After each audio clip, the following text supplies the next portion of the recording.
up, Kendall. You love her so much, you divorced her. Now that has to sound insane, even to you. It's what she wanted. What she wanted? Kendall has no idea what she wants. Neither do you, but you will. By the time I'm through with you. Did you divorce Kendall because she's carrying Ryan's baby? No. So you're okay with it? If your sister wants to have a baby, yeah, I'm okay with that. But she doesn't want me in her life. I'm out. Because she says so? Okay, here's something you need to know about my sister. She will say anything to protect herself and to keep from getting hurt. Oh, I took her at her word. Her word? Well, get this, Zach. Kendall's word to me is that she loves you. Well, I know that you're not going to jump up and down or anything, but at least admit that this is good news. You know, there's probably a good reason why Kendall said what she said. But yeah, because I wormed it out of her. She's having a hard time right now. She's having the baby. Ryan keeps interfering. She doesn't know what she feels. You and Kendall are both experts at denying your feelings. Although, I could always tell that there was more going on with you whenever you looked at your niece. I see. And now you're an expert on Kendall's feelings as well. Mm-hmm. Look, of course she's hiding it from you because she doesn't want to get hurt. She doesn't want to set herself up for another fall, but I got her to admit the truth. She's in love with you. And this is not my imagination. It's not her hormones talking. This is rock solid truth. Okay, rock solid. Good. Oh, all right. Well, maybe she does feel some love. Maybe she does. It makes no difference. Because I gave her the divorce papers, she didn't object. Well, of course not. She was shocked. She was disappointed. She's afraid. And with good reason. I mean, Kendall... It's hard for her to open herself up to love. She doesn't accept it easily. She needs to be convinced that it's the truth. And you just made your job that much harder. Now you gotta go after her. You gotta find her. And you gotta really convince her that you love her.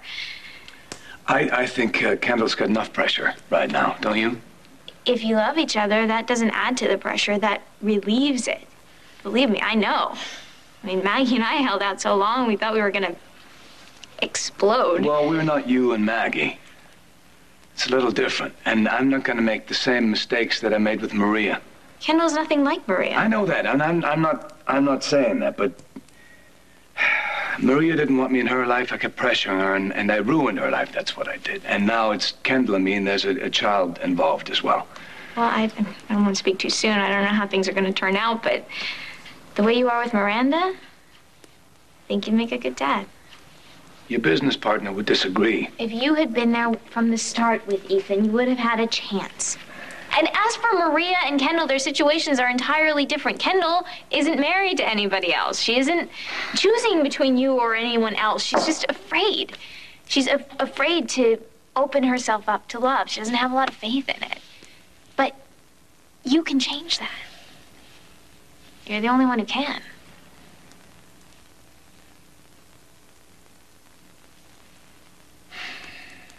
Will you help me with this? Trust Kendall to ignore decorating for the holidays. She's been a little distracted lately. Yeah, well, it would have done her some good. It's like love. She has no idea how much she needs it. But you know, don't you? You need her as much as she needs you. Yeah, well, I can't restore anybody's faith in love. I don't have any myself. See, you are perfect for each other. You're both screwed up. Not perfect for anyone. Kendall or anyone else. Well, we're none of us perfect. I'm not perfect. I know from screwed up. Yeah? Well, your head is securely on your shoulders and your heart's in the right place. Now, you went through a lot. I know that. Even now, dealing with the shocks of Cambius in Europe. Yeah, but I had some help there, didn't I? I mean, I know you've been watching my back. Looking out for the Miranda Center, too? Ah, a few phone calls. Sure. Look, my sister can take some unbelievable chances, but never with her heart. She won't risk giving it over to somebody else. Whenever she's had a chance at love, she'll sabotage it. And that lets her stay in control. But her heart still gets broken. It's breaking right now because she doesn't believe you love her. Tell her you love her again. Make her believe it. Kendall and I are similar in a lot of ways. You know, and I don't mean in the well-dressed, perfect hair kind of way, but in sabotaging love. I mean, compared to me, she's an amateur. You can get past that. I don't think I can. It's part of who I am. It's what life made me. No, I don't believe that. You can change. You make a choice to change. I had a pretty bad track record, you know, with my dad and Ethan, Maria. And Kendall's got a list just as long. I mean, no wonder you guys are afraid. But if you get together... Then I'd be afraid for Kendall. So I wouldn't just break her heart. I'd destroy it. All relationships are a risk. Yeah. But you and Maggie, you're really together now, huh? Yeah. Because we realized that it was worth the risk. And we may not last forever, but whether the odds are with us or against us, the payoff is right now because we're happy. And I'm happy for you. You deserve it. So do you. I bet you didn't think you'd be decorating a tree this Christmas. I usually don't. Some people think it's a lot of work for some stupid holiday, but it just brings me so much joy. I love it. I think it's so beautiful. I love Christmas and all the traditions that go with it. And I think that I would put up a tree even if it only lasted a single night. Sharing joy. No matter how long it lasts.